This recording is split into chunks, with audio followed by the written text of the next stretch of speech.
When you come into the world, we take on the identity of those who are more powerful than us. What we're looking for is a kind of person who is looking for meaning. What's the meaning of life? Why am I here?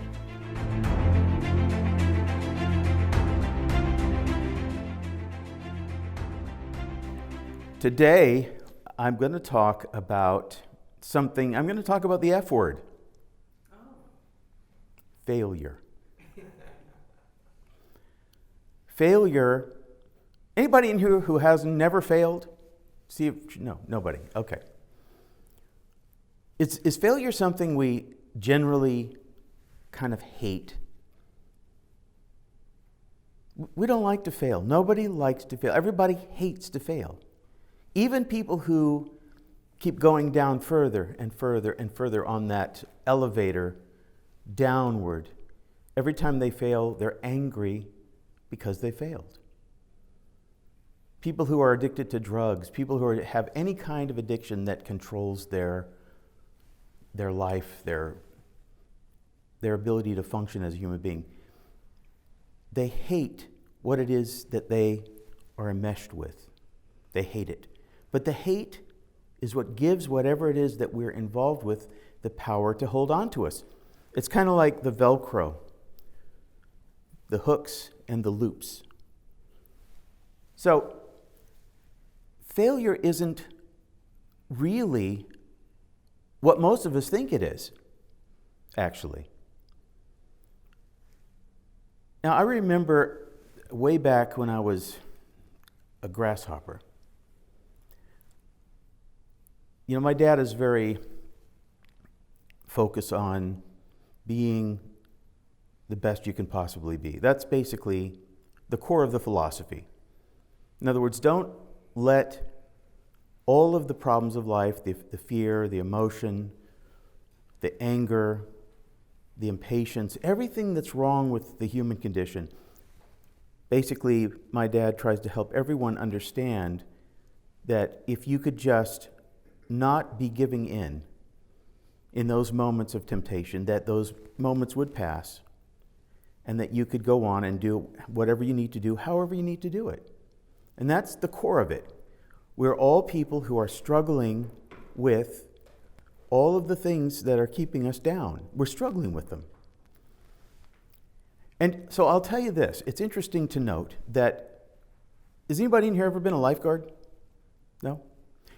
Well, you know, lifeguards, the one thing that they have to worry about is being pulled down by the person they're trying to save. Because that person is in a state of panic, in a state of fear. So really, I want to tell you this. Helping people is a treacherous job. If you look at all of the first responders, they have to be really careful when they go into a situation to help a person. It doesn't make any difference what the situation is, whether it's a person who's overdosed on drugs or been in a car accident. They have to be careful because their lives are also at stake. So you got to look at it from an objective perspective and understand that we are struggling because we don't know how not to give ourselves to the problem. We're literally giving ourselves to the problem. When we react the wrong way, we become counterintuitive. Counterintuitive. And we begin to do things backward. And as we do things backward and we do the wrong thing, thinking we're doing the right thing, we slowly but surely drift into the void. And, you know, you have many times in your life, every day you have all kinds of opportunities to reset and start your day all over again and start your life all over again. Each time you meet a situation that could ultimately end up being a terrible outcome, ultimately, if you switch the polarity from reacting and pushing and struggling and clean your slate in that moment. And don't refer to any of the old things the old experiences, the things that you've done your whole life, if you have learned anything up until this point today, sometime today there'll be an opportunity that you'll have a situation where you'll have to do something that you've come across many, many times. You have that opportunity all the time to reset if you deal with it in the right way. And what is the right way? Okay. Now we talk about failure again. I'm not going to let that person take advantage of me again. I don't want to deal with that person. No, I don't want to deal with that person. Those are all things that are coming from your brain. And that brain is a sensory brain. And it records moments of failure. That's one of the best things it does, actually. When you do something right, do you ever think, I did that right? It may happen for a moment, but then it fades. Because the next moment's coming right along. The conveyor belt of moments to be dealt with never stops. It moves without any kind of constriction whatsoever. It's always there. It's time, is what we're really talking about. Time is the vehicle through which you all get to become better people. As you meet those moments, not from the brain matter, not from the recorded experiences, but in the moment, without any thought, without any feeling. If you can do that, you find yourself in a different kind of universe. You find yourself in a universe where you're not reacting the way you would have. And here's the problem. We all absolutely need failure. Failure is the greatest teacher. It is. Because when you fail, you feel some kind of, I'm just going to use the word consequence. Most of the time, it just leaves you feeling unhappy. Like, oh my God, why did I do that again? I remember so many times in my life where I thought that thought. Why did I do that? I did it again. Why? That's a big question. Why did I do that? Why did I make the same mistake over and over and over again? But because I'm asking myself that, because I'm looking for the answer. Now, a lot of people aren't looking for the answer. A lot of people don't want to know the answer. Think about what I'm saying. If you're a person who functions out of anger, and I know a lot of people that do, whether it's on the surface or whether it's down below, if you function out of anger, you realize that you don't know what to do without anger. If you function out of fear, and I know a lot of people that function out of fear, you don't know what to do unless you have fear. Fear is your master. Fear tells you what to do in those moments. And if there's nothing going on in that moment, it's manufacturing a crisis up here. Anger, fear, impatience. If you don't know how to be patient, you only need impatience to function. You can't function on anything else. Impatience is more stimulating than coffee. Because impatience draws up from you, deep down inside, a force. Right? It builds. Because otherwise you'll sit there and you'll feel like you're being bullied or you'll feel afraid. These things are all connected, by the way. They're all connected. They're all part of the same mechanism. And the mechanism is failure. And if you go back, all the way back to the very beginning of failure, we all know what that was, if we think about it all the way back. In the beginning, human beings had it all, supposedly, in the Garden of Eden. Didn't have to work, could do whatever they wanted, go swimming, tan on the beach. In paradise, we could do whatever we wanted. There was only one rule, one law. There had to be only one. Only one law.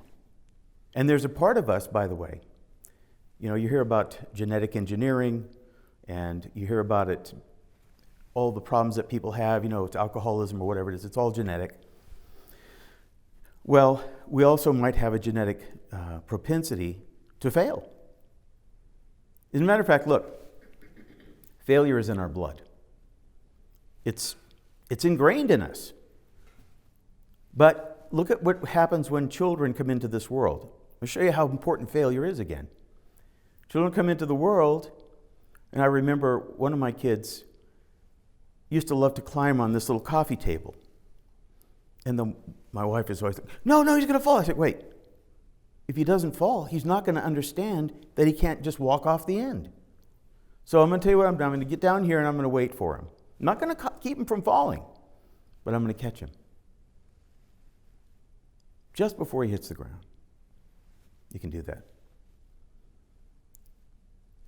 If you keep everyone from failing, which a lot of people do to their kids, they try to prevent them from making mistakes. And mainly because it looks bad on them, or that they're afraid of being a failure with their kids. A lot of people don't want to have kids because how badly they were treated as children. And so they're afraid to have children because they're afraid they're going to do to their kids what was done to them. And that is a fear that controls you, and it's a fear that prevents you from making a huge contribution to the world. It diminishes you as a person when you're afraid and you don't do things because of what you fear will happen. But fear is it's in there too. It's an instinct, a survival instinct. Fear. Very important. Going back to failure. Everyone has to fail. In a way, if you think about it objectively, failure is good for you. Because you can fail until you don't. And so what will happen is it's a progressive stairway of doing the right thing, one thing at a time.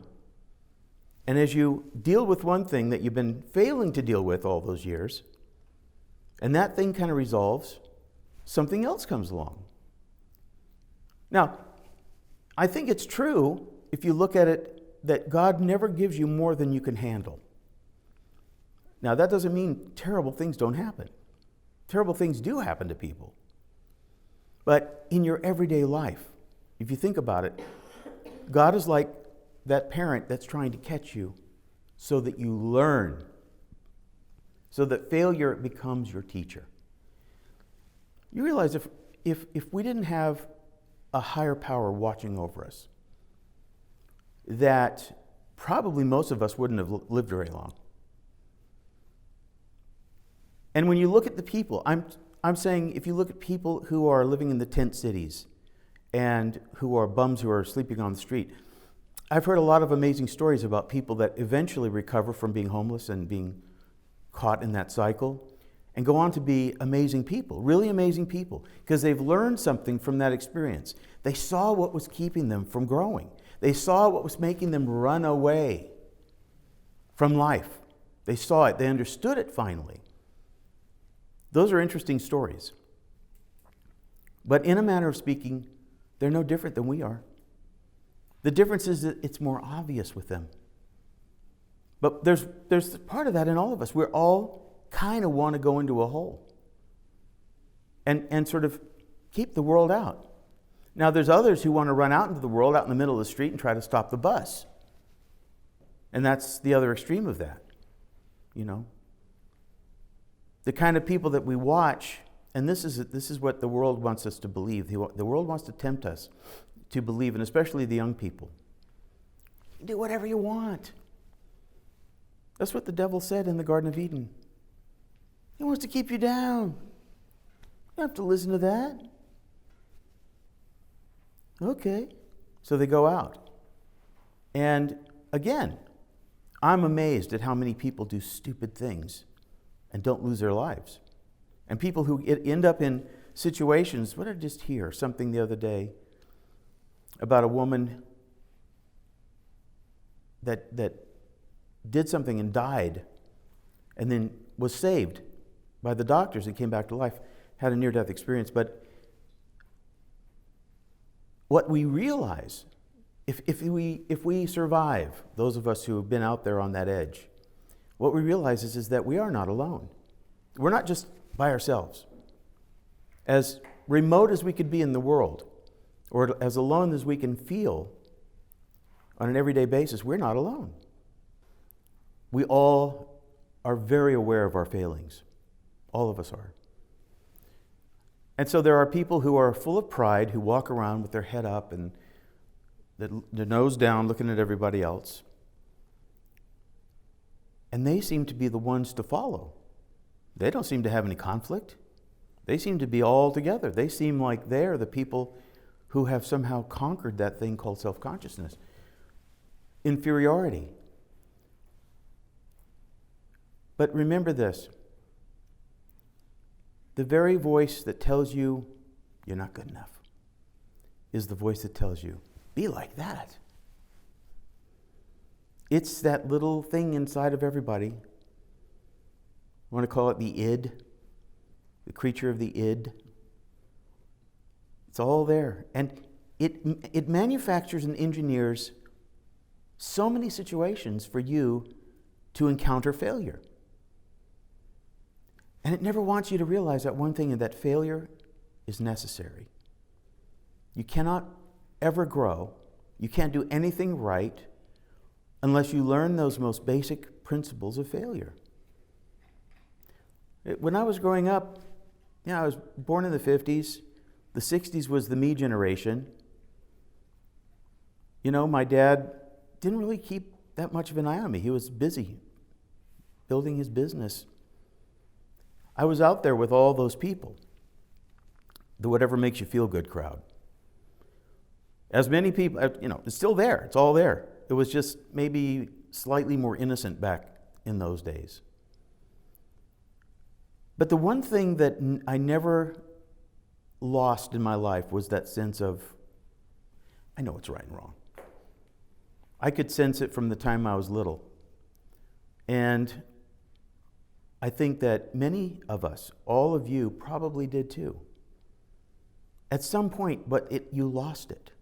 You lost that sense of knowing what you shouldn't do, where you shouldn't go. And, it could be that you were violated in some way. Impatience is a violator. Everybody who's had somebody that's impatient with them, they have a scar. Anger is a violator. Impatience and anger are the same thing, but they just manifest differently. Anger scars you. It gives you physiological changes. Stress, the stress of it, changes you all the way deep down inside. This is the new research that's being done about stress. And I just finished editing an hour-long presentation on meditation. What is meditation? And what does it do? Why is it important? So they took a woman who was doing a documentary for the BBC to a laboratory, and they hooked her up to all these sensors to see how she would react, just to show her what happens when you get under the most minor amount of stress. And they said, okay, here's what you're going to do. I want you to subtract 14 from 1,500 as many times as you can, as quickly as you can. Doesn't sound complicated, right? But as soon as she was in that environment where she was all hooked up and the guy started to pressure her, come on, give it to me. Wrong, give it to me. Wrong, give it to me. Wrong. All of her sensors started going crazy. Her blood pressure went up. She started sweating profusely. She never understood that that's what's happening when you're being stressed, even by the smallest thing. So now when she meditated, her blood pressure went down. Her heart rate went down. Everything went below the normal resting level. Everything smoothed out. She starts to see meditation somehow undoes or prevents what's happening. It's like almost like an antidote for snake bite, if you want to put it that way. Because stress has the effect of you being attacked by a wild animal. Fight or flight. Now, if you're an animal, that's great. But if you're a human, that's not. Look at how many people have diabetes. Look how many people have heart disease. Look at how many people have anxiety. That's killing them. I was looking up on, doing some research on anxiety. One of the questions there is, can anxiety kill you? Absolutely. It can cause you to die. People have panic attacks. It's not good. Because you know what? You may run away from a situation, but you'll end up killing yourself anyway. Fight or flight. We're not animals. We're spiritual beings, and that's why failure is a very important thing for us. Animals don't know how to fail. Did you know that? Animals just do what they have to do. There's no consequence for what they do. If they do something and they get eaten, no big deal. Another one comes and takes its place. But every one of us, believe it or not, as wacky as you think people are, as way out as you think they are, everybody has a special possibility. I didn't say purpose, but I said possibility. Every single human being has a potential. And that's what this life is about. This life is about reaching that potential. Now you think, oh, I can never be somebody that changes the world. No. That's not true. You are changing the world. And you're either making it a better place or a bitter place. And it could be that you're not really doing anything. But even so, if you're not doing anything, you're still contributing to something. If you're not standing up to someone, if you're not controlling your responses, you're hurting somebody. See, we have families, and those families are all connected. Like in the matrix, in this world matrix that we live in, everybody, we're all connected. You know what I'm saying? And are you frustrated because you feel like you haven't met your potential? Are you angry with somebody else because you feel like you haven't met your potential? Because that person failed you? You might have been at one time very angry. But you understand that that's all we need, that's all we know how to do, is be angry with other people. When we don't know how to understand what's going on with us, we always look and say, well, you did this. You ever seen two kids fight? He started it. No, she did. He did. Now, I'll give you an example. This is kind of interesting. One time I heard one of my little boys, he has these little toys out, and he's doing the different voices. And then he's talking. I'm going to get you. No, you're not. And I said, who are you talking to? He says, I'm talking to myself. I said, no, you're not. You are yourself. Think about what I'm saying. Lest you be deceived. You are yourself. You have thoughts. You have insights. But you can't talk to yourself. That's the best trick of the devil, to get you to think that you can have a dialogue inside. You can't. Now remember also, depression. Well, here's what I've understood about it. Most people haven't. Depression is anger turned within. You can't get to those people all the time. You can't get to them. And even if you do, you make things worse. So if you can't forgive them, if you can't let it go, where's it going to go? Now, I told a friend of mine who was a surfer, I showed up 15, 20 years after nobody had seen me, and this guy has a surf shop. And I went in there and, Dave, I said, how's it going? Everybody lays their stuff on me, man. It's like it's killing me. And I said to him, and I hope this changed his life because I never saw him again after that. I said, imagine if I came in here and I had a steaming hot potato, and I'm doing this with it, and I want to give it to you. What are you going to do? So you're going to take it? I said, you don't take it, who has it? It's my problem. How dare I try to lay that on you? But you let everybody give you their hot potatoes. And his eyes just like opened up like, wow. It's that simple. For somebody that's ready. But for somebody that's not ready, it's like they don't hear it. See? The truth is so easy. The truth is not complicated. It's easy. Hold on. I'll read you something. From Matthew 11:28. Jesus says, "Come to me, all of you that are weary and are carrying heavy burdens, and I will give you rest. Take my yoke upon you and learn from me, for I am gentle and humble in heart, and you will find rest for your souls." Remember, you're struggling? That's what the devil wants you to do. The devil wants you to struggle. It wants you to fail. And it wants you to think of yourself as a failure.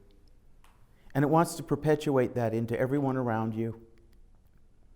Because that's how the disease spreads, the disease of sin, whatever that is, failure. Now, I understand that sin means to miss the mark or to fail. But sin is not so bad either, believe it or not. Sin is not the culprit. No. Because there is forgiveness. So you make a mistake. Okay, pick yourself up. Look at what happened. Can you be sorry about it? Can you say, even, I'm sorry for being angry with myself? I heard two people in a market the other day. A lady was yelling at her kid. And then she realized that she was being watched. And I was standing behind her. And she says, she stops for a minute and she turns around and she says, "I'm angry at myself because I was angry with him." I said, that doesn't do it. Don't be angry. Don't be angry. Just let it go. Just realize it was wrong and move forward. Being angry with yourself for being angry or making a mistake, that's the compound. It compounds the problem. Failure is only failure. Words are only words. But when your mind locks on to a word, somebody says, "You're overweight." Or somebody says, "You're too thin." Now, depending upon how that's received, there goes the domino effect. Over and over and over and over. And that word just starts to bore a hole in your mind and in your soul until there's some rage that builds up down there and wants to do something. You know, you see people that go to all kinds of extremes. We don't know what everybody's personal life is like. Because in their personal life, they're very careful outside, but in their personal life, not so much. So there's their cave. They go in there and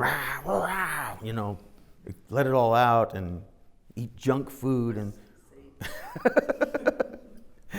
try to punish themselves and satisfy some kind of revenge that you want to take on you or somebody else. I'll show them, I'll gain another 200 pounds. I mean, it does happen. And then there's that part of the person that gets angry and depressed where the anger is turned within, and then they don't feel like eating. They become anorexic. And that's a punishment, both of yourself and of whoever it is that's causing this to happen, at least in your mind. I'm so glad that when I was in kindergarten, I heard the sticks and stones thing. Sticks and stones can break your bones, but words can never hurt you. Or is it harm? But it's actually true. It's actually true. Words don't have really that much power. My dad wrote a whole book on it, The Secret Power of Words. It's not the words themselves that have the impact. It's how they're taken in. It's what part of your brain and your spirit grabs onto that word and makes it bigger than life. Just like if somebody says to you, "Wow, you were great. That was so good. You're amazing." The praise, the inflation of praise. I remember years ago, decades ago, when I was a pretty good surfer. I'd come out of the water, I'd walk up the steps of this place, and all the surfers would be standing around. "Dave, you're the greatest. Greatest, Dave." No. I said, "You don't know me. I'm not great." I knew it. But they were trying to give me the attaboys, the pats on the back, because it made them feel good. When you're praising somebody, who feels good? And you're getting them not to see things about you also. Praise and rejection, failure. What is failure? I mean, if I only have myself as a reference. If I look back on my life, my dad didn't care about me graduating from high school. You know, I want my kids to. But he was busy. He didn't really have the time, and he thought it wasn't that important. And in a sense, it's true. You can be most great people are self-made people. But it doesn't mean that you can't just finish, high school. You can finish high school and put it all behind you. But for me, it was an unlikely road to success. I wasn't meant to be successful. I couldn't be successful in a world where the definitions are decided by the crowd. Couldn't be successful there. I couldn't be a success. So what I did was I dared to fail. I really did, because I didn't know what else to do. I didn't know how to be. I couldn't just sit down and read the book. It's like flying. I wanted to fly, small aircraft. But I realized that I've just never been good at book learning, just absorbing information and regurgitating it, So I had a friend who lived here at the time, and we would go flying together, and I got pretty good at flying. Could never pass the test, the 700-question test. I knew what to do, and if I'd been in that situation, I could probably answer that question. But for me, it was all experiential. Now, when you're driving, first of all, you're going to learn to drive before you take your test. Okay? And you're going to have a lot of experience driving, and there's only, 30, 40 questions maybe that you have to pass. So you have the experience that gives you the conceptual ability. So when you go to take that test, let's see, can you turn left yeah, you can do that because you've done it. So for me and for many people, it has to be experiential. We have to learn to do it before we can explain what we're doing. To me, that's normal. That's my normal. And now, I tell you, I was never, ever meant to be successful. But I dared to fail. I thought, what do I have to lose? If I don't dare to fail, I won't do anything. I'll just be stuck in a rut. So I go back to my hometown where I grew up. There's guys still surfing at my age, waiting tables in the restaurant that I saw them in 25 years ago. They never dared to fail. They wanted that security. They wanted that comfort zone. They wanted to remain in a place where they knew what they were doing and how life was very predictable, and they waited for the good days where the waves were great and the water temperature was perfect and the skies were whatever. And I was sad for them because I grew out of that so many years ago. Doesn't mean I don't still love surfing, because I do. But I also love living, and I love challenge. Because without temptation, you cannot have any claim to anything. So challenge is a form of temptation. Doesn't matter. Stress, pseudonym of stress, temptation. You react to stress, you're being tempted. You don't even think of it in those terms. Nobody does. The lady that got hooked up, the BBC reporter, she didn't realize how she reacted to something so ridiculous as subtracting 14 from 1,500 under pressure. Never realized how her life could be destroyed by a simple equation. I thought that was so brilliant. And that she was brave to show it. But to her, it's just a clinical examination. She doesn't take into account spirituality. She's just looking at the mechanics of it, which I think is great. Because no matter how you look at it, meditation does work. It works.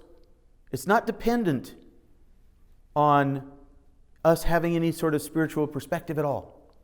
Just as a human being, just as an animal body, people meditate, things change. Oprah Winfrey talks about meditating. She brought meditation into her company. First it was 7, then it was 70, then it was 280. Everybody in her company meditates. People have better relationships. They don't have migraine headaches. The company works like a smoothly oiled machine. Because they meditate, because they become aware of certain things. Look at how interesting it is. How meditation changes your awareness. That's all it does. It changes your awareness and your ability to understand what you're experiencing. So if you're having a bad day and you're really stressed out and you feel that pressure bubbling up inside of you, the first person that comes into the room that gets in your way, get out of my way. But it doesn't happen when you're more aware. Because you're aware of it. You see it. I said to somebody one time, I used to sit in a little room about half the size of that little room over there, maybe 10 by 8. Maybe not even that big. I sit there all day long doing editing and working. And I could feel anxiety creeping up on me like somebody I knew. I felt it. Here comes anxiety. Because when I wasn't in a state of anxiety, when it didn't have me, when it wasn't in me, when it hadn't taken over, and it was outside of me, in other words, outside of my awareness, my consciousness, when it was outside, I could feel it trying to get back in. I can feel all those things. I can feel them creeping up on me. But it's only because I have dared to fail. I dared to fail. And I was my own guinea pig. We all are. We're all our own guinea pig because, hey, I was the first, first of 5. God bless my mom. That's her job. 5 crazy kids all belonging to Roy Masters. That's funny. But when it's not funny, it's not. Because they all think they know what they're doing. And it's pretty funny to watch them, though. But I kind of got neglected, which is kind of a good thing. Because a long time ago, I decided I don't want to be in the competition arena with them. They're my siblings. I care for all of them. And I decided to move 40 miles away so that I didn't end up there in those moments where the, the circular firing squad. I didn't want to be in that. And you see, there's insight that comes into you, that guides you. Once you find yourself not being afraid to fail, okay? Don't be afraid to fail. Don't be stupid. No skydiving without a parachute. That doesn't work. Or at least very rarely. But don't go out there and think that you can just do whatever you want. You can't. But what you can do is you can make choices about what you're going to do about one thing or another, how you choose to deal with it. And I'll bring failure back to why it's important, because you have to begin to understand the cause and effect relationship between your ego and your everyday life. Your ego, I see these guys driving around in these fancy cars, and then you see them pull up, and often they live in little tiny shacks with 10 other people. They put all their life into a fancy car because that's what they want people to see. That's all they want people to see. Look at me in my car. And then, you have people that go around and they color their hair. Really? That's the best you can do? The purple hair, the red hair, the pink hair. That's it? You can change the color of your hair, but what else can you change? But they just work on the path of least resistance. They think, oh, there's a new fad, I'll go ahead and I'll go with that. Because everybody else is doing it. Kind of fun. No responsibility there. Just follow the crowd. And you know what? They really believe that when they're following that crowd, that they can't fail. Because look at how many other people are there. They don't want to fail. They just watch other people and they take their cues from outside every single time. And then they make TV shows that validate that that's how life can be. Don't worry about it. Everybody else is doing it. Jump on in. Jump in. And I was a guy that sat at the party when I was 23 years old. I started meditating when I was 18. Yeah, I still wanted to go hang out at the parties. But at a certain point, I found myself way out in the backyard one time. Nobody else out there but me, sitting there thinking to myself, what am I doing here? This is stupid. And a couple of guys came out and said, Dave, come on in, man. You're the life of the party. No, man. No. I'm done. It's not me. It's not my tribe anymore. Because I dared to fail. I went there. All those people who looked up to me. Even if I was a schmuck, which I was. And I still can be. But those people would look up to me, and I'm sitting there exposing my reality to them. I'm not in the group anymore. I'm sitting outside that group. And they all see me, and they're wondering, what the heck's wrong with you? And I said, it's not my tribe anymore. I failed out of that tribe. Because I didn't go along with it. I didn't keep thinking that that was who I was supposed to be. I knew it wasn't who I was supposed to be. I saw that that was a dead-end world. I understood it. 23 years old. And believe me, I'm a late bloomer. Always been a late bloomer. I sucked my thumb until I was 13 years old. I was a fearful child. Very insecure. Anybody else grow up being insecure? Fear to fail. Fear to fail. Want to be accepted. Want to be recognized by the crowd, by the group. But you know what? Actually, there's another component to that too, and that is, and I thank my dad for this. My dad never forget the stupid things that I did. Now listen to this. Year after year after year, I would try to demonstrate that I was a better person than I was the year before. So on and so on and so on, right? But I remember when you blah, blah, blah. Dad, that was years ago. I know, but you blah, blah, blah. But this was the beauty part of it. I failed to impress him. And because of that, I kept thinking in the back of my mind, I can't do anything good enough for him. Never is anything ever enough. Anybody like that? Huh? People around you like that? Can never show them that you're not that person anymore? So one day I just said, I'm not going to try anymore. I'm not going to try to show him that I'm different.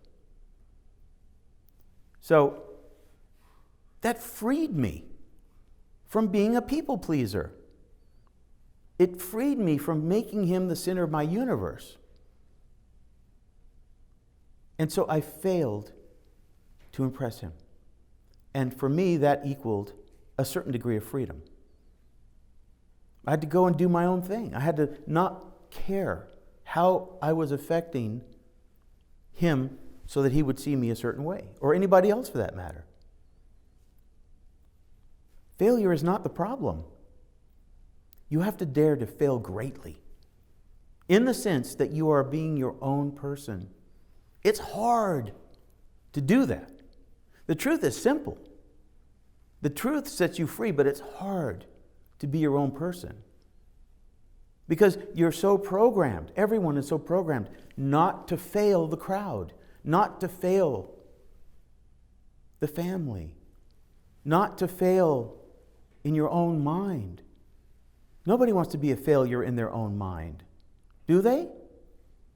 Or some people are proud of it. Look at me, man, I'm a big failure. You know, those people that just sell their soul for rock and roll. But eventually they come back as life drags on. A lot of them come back around and they see how much damage they've done, and they turn their lives back toward the Creator. A lot of people who were very, very reckless realized they were used. They were used to cause other people to fail. But I will tell you something interesting. Statistically, did you know that rock and rollers are almost across the board conservative? They vote Republican. Now, what does that tell you? I'm talking about the classic kind of rock and rollers. They have a conscience. Because they know who they've been. And they know who they don't want to be. And they don't want to be with people they don't want to be. I thought that was interesting. Because I always told my dad, give me the rebels.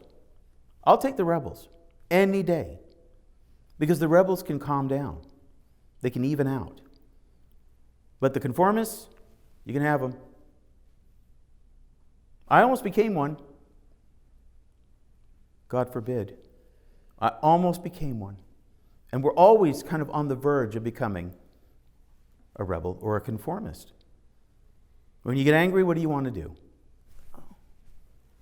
Not going to do what anybody tells me to do. When you get angry, right? You're going to become rebellious. But then when that anger backfires and everybody looks down their nose at you, okay, what do you want me to do? Stockholm Syndrome. Beep, beep, beep, warning, warning, warning. The two extremes. Two extremes. In between is where you want to be. Not being afraid to fail. And looking at failure and anxiety, go back there. Anxiety as maybe potentially being a very useful tool for growth. I remember when I was going through this period of time when I had started meditating and I saw myself being peeled away. Has anybody, I know Chuck, you've done this, you've peeled paint. Paint does not want to give itself up. It wants to cling to the wood. I was being peeled away from the world that I kind of grew up in. So I remember one day, I'm sitting on the couch and there's a war going on in my head. What are your friends doing? I don't care. I don't care over here, me, over here. No, you do care. What are your friends doing? No, stop it. Leave me alone. No. You're missing out. You're really missing out. No, I'm not. But then I realized it. I had this anxiety. Like I felt like I was missing something. And then I realized something. It wasn't the anxiety that I had to be wary of, because the anxiety was telling me that was the reason for my anxiety. I didn't want to really go there. And I saw that anxiety was not my enemy. Anxiety was my ally when I saw what it was trying to show me. Think about what I'm saying. Most people think of anxiety as a bad thing. Most people think of fear as a bad thing. But those two things are not necessarily what we think they are. That's pretty deep, isn't it? Anxiety is trying to warn you. Another situation I found myself in, I was living alone, and I thought, this is a nice Sunday afternoon. I'm going to get in my convertible and go for a drive down a back country road. And I got in my car, went about a mile, and I had this image, I don't know what it was. It was just a flash of a car accident. Nothing else on my mind, but boom, there's this big car accident. I pulled over and I sat and I got quiet for a minute. What am I going to do? And then I realized I didn't want to find out if that was me. So I turned around and went home. It wasn't fear. It was precautionary. Sometimes anxiety is a powerful tool for awakening. I could have gone down that road and nothing might have happened, but see, I didn't want to find out. And that's what I'm telling you. When we were kids, most of us knew what was right and wrong and where we should go and where we shouldn't go. Because there's something in us that made us aware that you don't want to know what is there. Something tells you, don't go there. You want to be very careful. I had that in me. And it wasn't my mom and dad, it wasn't their voice, it was my own knowing. And you all had your own knowing, you still do. You still have your own knowing, but don't be afraid to hear it. Because you know what it'll do? I'm going to warn you. It will tell you things that you don't want to do. That's right, isn't it? Yeah. Your own knowing will tell you. And it's there because that's your conscience. Your conscience, it's what makes you a higher being. That's the difference between us and animals. Animals don't have a conscience. They have reflexes, they have, conditioning, they have instinct. We have all that too. But we also have that conscience that's telling us, you're not dealing properly with this thing. You need to something about that. Doesn't matter what it is. If you don't want to hear it, you'll never know. See, there's certain things that you never want to know. I don't want to know certain things because once you know it, you can't unknow it. That's like curiosity killed the cat. We had this beautiful Persian kitten when I was in my early teens, 13, 14 years old. I came home one day and I couldn't find it, and its head had gotten stuck in a drain pipe, and I guess it suffocated, it died. Curiosity kills the cat. But it doesn't know that that's dangerous. See? The difference is that we can be shown. Something inside of us says, that's dangerous, you better slow down. Or whatever it is. Everybody's got their own sense of knowing. But we're afraid. Why? Why are you afraid? Don't be afraid. Don't be afraid. Don't be a fool and rush in. Just don't be afraid. Just look at it. Because you know what? Whatever that is, that sense of higher consciousness is trying to communicate to you so that something can happen, something amazing, wonderful can happen in your life. That's what's happening, every one of you, so that you can, I have to say this. I don't think I've ever been happy a day in my life yet. Not really. I mean, I have relative happiness, yes. I have a lot of good things in my life. But I thought about it the other day, and I realized that happiness is not dependent on anything. It's not dependent on a condition of any kind. It just is a space. Maybe I have been, but it's elusive. Because all the worry and all the stuff that's in there keeps trying to resurface and try to grab you and pull you back in the hole. But I'm not afraid to say I don't know if I've ever been really happy. I know I'm getting there because I've been looking at all the stuff in here that's really kept me from being happy. In other words, being at peace. Because that's really what happiness is being at peace. And I look at it. I look at it every day. It doesn't matter if the music's on. I still see it. It doesn't matter if I'm having something to eat that tastes really good. I still see it. There isn't a time when I don't see it. There isn't a time where I'm not aware of it. Because it's calling to me. None can come unto the Father lest they be drawn. It's drawing me to it. And I'm hearing it. I'm hearing the call. None can come unto the Father unless they be drawn. Come to me, he says. So there you go. Fear, that one little word, so amazing. It's not really the enemy. It can be, but look at it differently. And you'll find that your life will begin to change. Because you got a lot of conditions attached. Fear or not to fear, that is the question.